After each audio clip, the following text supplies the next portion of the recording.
So I want you to imagine, it's April 2009. I'm walking the sacred pilgrimage route, the Camino de Santiago, across northern Spain. My husband Rod and our adult son Russell are walking with me. Spring is evident everywhere. Blossom, fresh green leaves, clear skies most days, and ideal walking temperatures. I'm on a dream trip of a lifetime. It's day 8, and I'm just miserable. Welcome to the Women Talk podcast, where ordinary women share their extraordinary stories. We would love for you to share your story on our podcast. Go to www.womentalk.ca and apply to share your story. And now let's welcome your host, founder, and CEO of Women Talk, Brigitte Lessard-Deyell.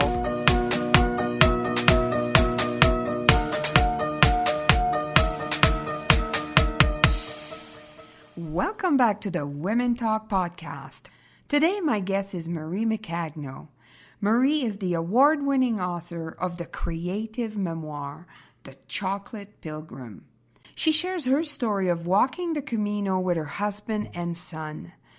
During the 700-kilometer walk, Marie came to a fork in the road, and emotionally, that completely changed her life. Her story matters. So I want you to imagine, it's April 2009. I'm walking the sacred pilgrimage route, the Camino de Santiago, across northern Spain. My husband Rod and our adult son Russell are walking with me. Spring is evident everywhere. Blossom, fresh green leaves, clear skies most days, and ideal walking temperatures. I'm on a dream trip of a lifetime. It's day 8, and I'm just miserable. It was one of those stop in my tracks moments, a pivotal choice point, where I started to ask myself, where am I putting my focus? Am I going to keep reviewing all the things my husband does that irritate me? Am I going to let the pain in my foot fill each moment? Do I want to keep endlessly replaying the violent memories and hurtful voices from the past that keep surfacing as I walk? This seemed like a perfect opportunity to practice the teaching, what you focus on expands. So in that moment of waking up, I start to pay closer attention to what's beautiful in my surroundings. That's pretty easy since we're walking through vineyard country with layers of red soil on the high hills, greenery just beginning to show on the trees, abundant bird calls, and many colors of flowers proliferating at my feet. And as I shift my attention to appreciation, I also notice the kindness of my family members and fellow pilgrims. I start saying thank you more often, rather than internally bitching to myself about what isn't working. And what you listeners may not know is that when I started this journey, I was feeling ready to leave my marriage of 25 years. I hadn't said anything to my husband about my ambivalence, but I'm sure he could feel the energy of my resentment.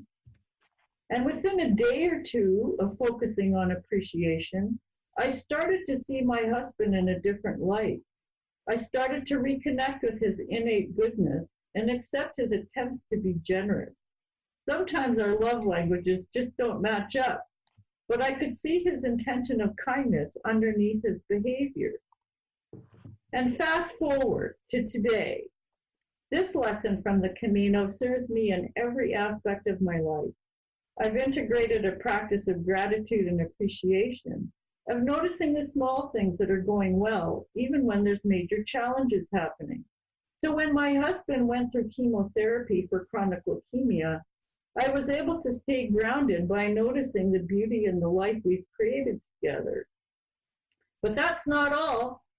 When I returned home, I decided to follow the call of another dream, becoming a writer.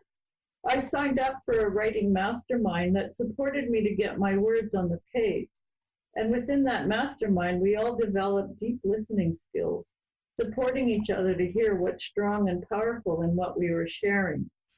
This experience had a profound effect on me and how I feel about sharing my words with a wider audience. When I said yes to the mastermind, I had no idea I was going to write a book. All I knew is I wanted to dedicate time for writing. But in the end, I wrote a memoir about my experiences on the Camino. Even though when I was walking, I had no intention of writing a book. I was able to go from writing for myself and hiding everything so no one else would see, to developing the courage to publish. That was another profound journey. So reconnecting with writing in this focused way was like discovering a hidden part of myself. Although writing had been a constant companion throughout my earlier years, I'd lost sight of its importance.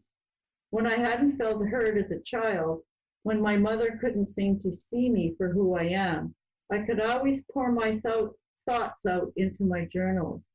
I heard and saw myself there, and my writing probably saved my life. So returning to my early love of words and writing my memoir was deeply healing on many levels. I revisited painful experiences, and I was able to bring some compassion and understanding to the individuals involved, including me. I was able to achieve a level of forgiveness and letting go towards my mother so that I could see her as a person who had suffered greatly throughout her life. Writing helped me arrive at this understanding. And post-publication, this journey continues. In the 2 years since publishing my book, my life has transformed beyond belief. I've done book presentations, I've been a guest speaker at events, and even though an earlier version of me avoided public speaking like the plague, I've discovered I get really energized by speaking about what I love. So guess what my next step was? I applied to become a Women Talk speaker. And once again, the transformation has been profound from stepping in front of that mic. I believe there's no greater power than telling our stories to a supportive audience. Everyone's story matters. If you're listening to this podcast and saying to yourself, my story doesn't matter, or my story isn't important, I invite you to think again. I believe everyone's story matters.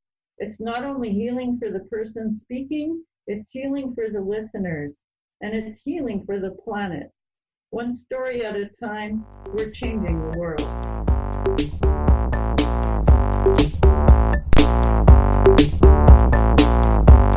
In 1996, futurist Rolf Jensen predicted that the highest paid person in this century would be the storyteller, regardless of occupation. Well, he was right. One of the best ways to grow your business is by sharing your story. And the best and safest place to share your story is at Women Talk. Become a Women Talk member today and change not only your life, but the lives of the women around you. Go to www.womentalk.ca/membership for more information. Well, aren't we on the same wavelength? You know, I was listening to you sharing about how sharing your story, whether it's written or in words. Obviously, I love the words because it puts a whole other level to it when you're in front of people. But it just reaffirmed that what I love when you share your story, you decide the meaning of it. Oh, yeah, very much so. You know, it doesn't matter what the story was. It could be like murder. It could be whatever. But when you share it, you put the meaning to it. Yes. And I also believe that the listener then puts their meaning to it. Yeah, and that's so true, right? Because we receive it with our with our different tinted glasses, and yeah, we put our own meaning to it. So I want to know, how did it feel when you first saw your very first book? Oh my goodness. I'd ordered a certain amount to be delivered to my house, and the box arrived, and I opened the box, and it was like, oh my God, it's exactly what I wanted. because I had to choose every aspect of the book. I chose the picture for the book cover. I chose the paper for the cover. Like I helped to assemble all the elements of the book, but it was only in my mind. And then when I held it in my hands, it was like, this is exactly what I had envisioned. It was so incredible. Isn't it? It's like, it's such a joy. Who's the first person that saw your book after you? Oh, my husband. He was right there when I opened the box. Nice. Well, I have a really funny story. As you know, I did an anthology. So yes. 30 women shared their stories in my book. So my order was 1,600 books. So, and I'm like, totally not, on this big truck arrived with a forklift. And I'm like, no, we didn't order anything. Like, I'm like, did you order something from Amazon? Like, so we're actually telling the truck to go back. We're not accepting the delivery. And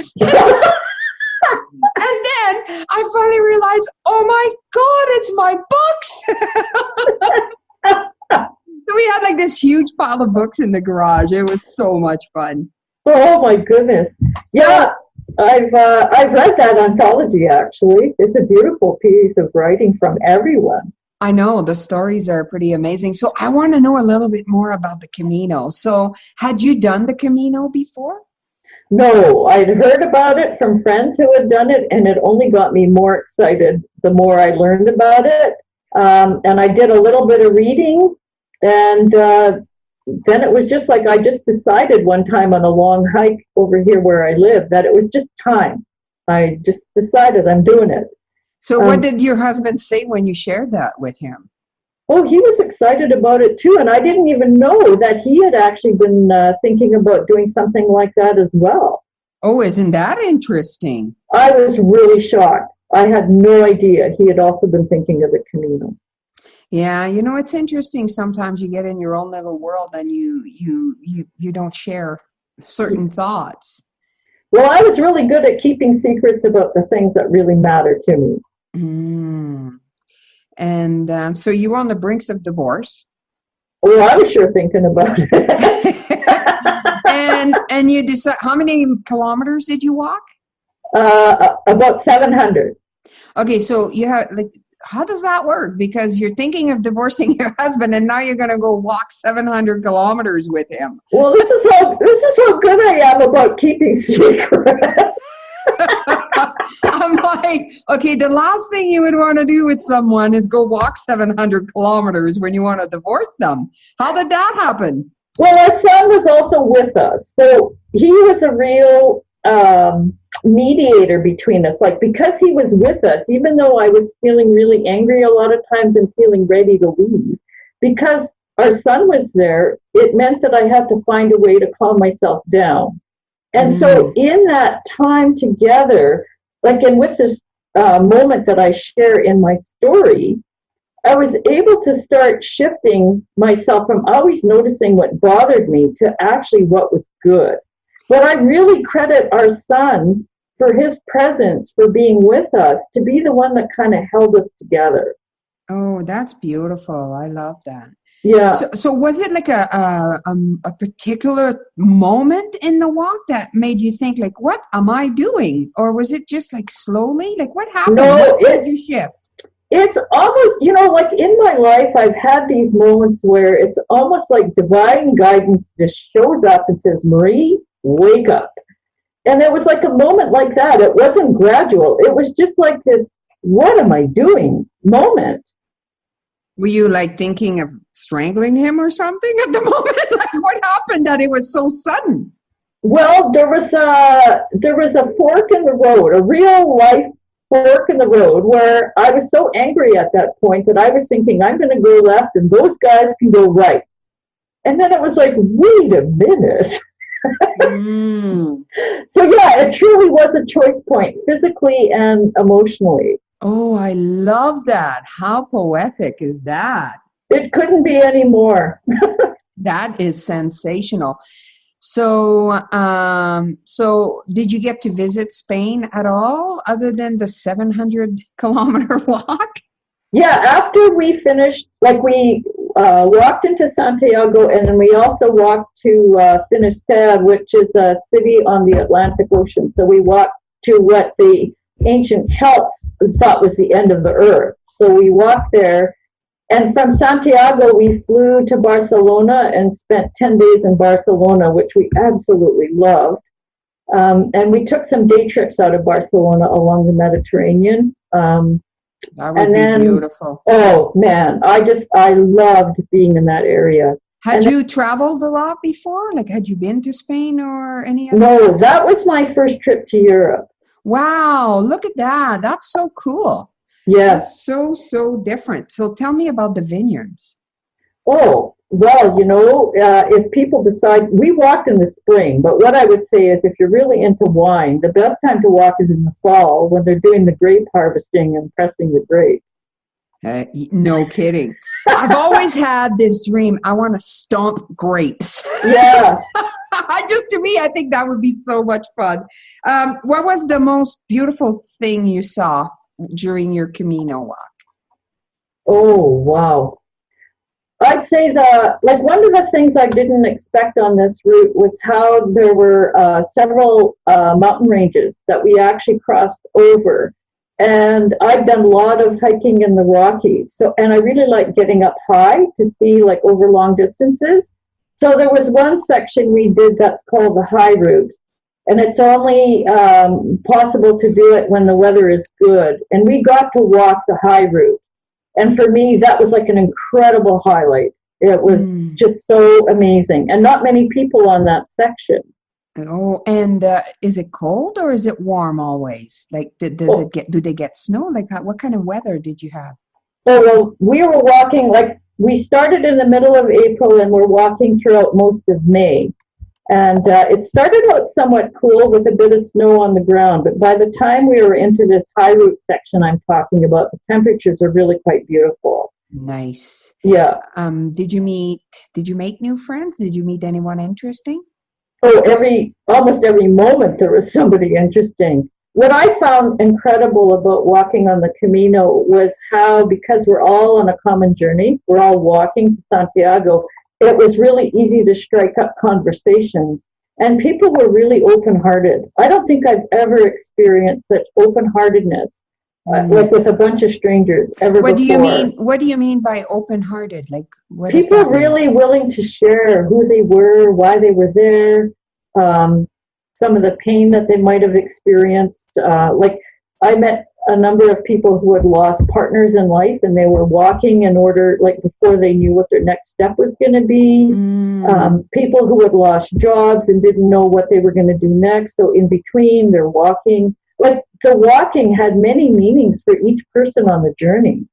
Now, do you need to be quite fit to be able to do this? Well, for the walk that we did, which is called the Camino Francés, it's really well supported. So you can basically walk as little or as long as you want. Like, if you want to walk 5 kilometers a day, you could. If you want to walk 40, you could. There's services for people all along this particular route. And how does the food get to you, and where do you sleep? Well, you have choices in terms of where to sleep. We chose mostly to sleep in pilgrim dormitories, but there's all ranges of accommodation along the way. And in terms of food, there's cafes and restaurants all along as well.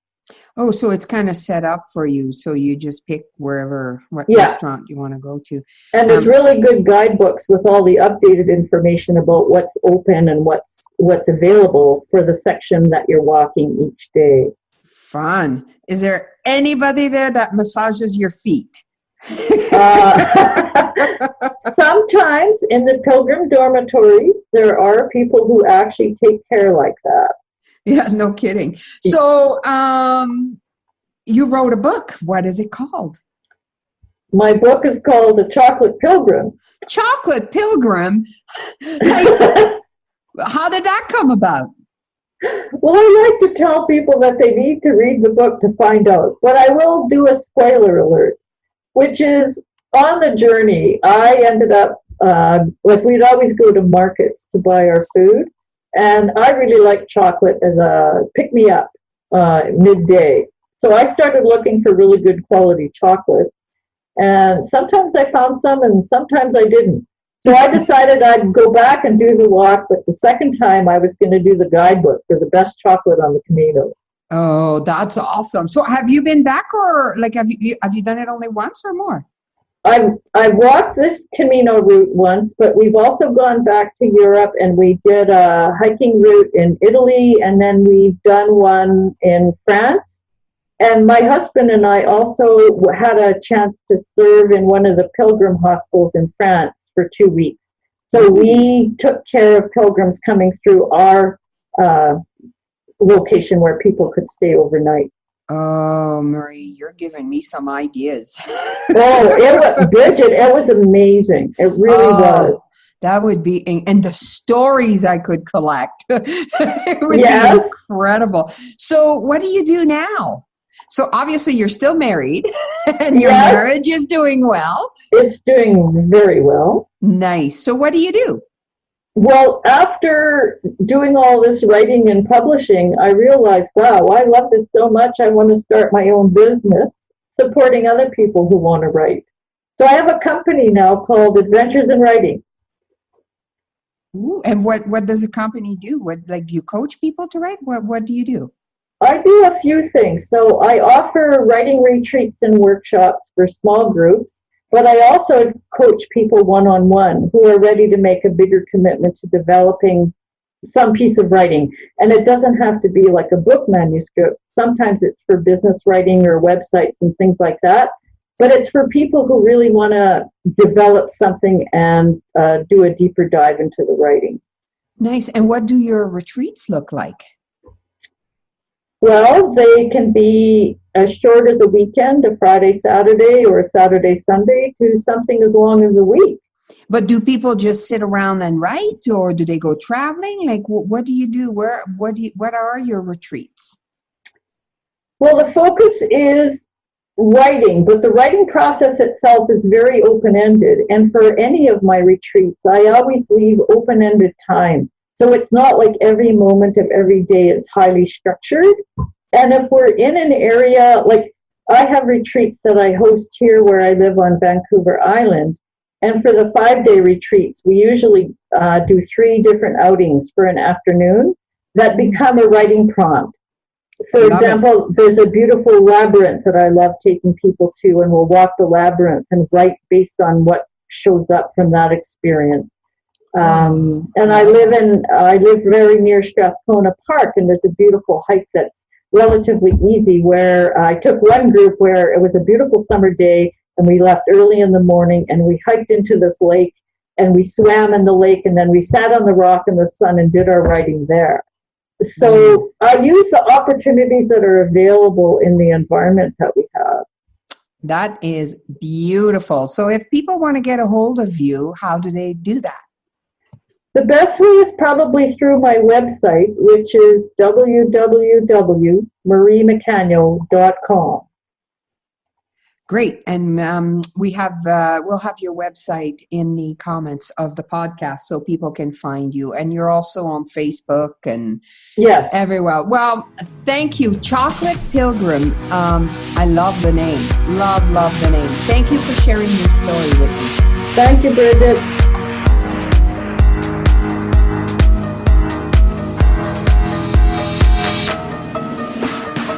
Burning desire to share your story with our audience, apply to be on our podcast. To apply and find a full list of our podcasts, go to www.womentalk.ca.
Okay. Bye-bye. That was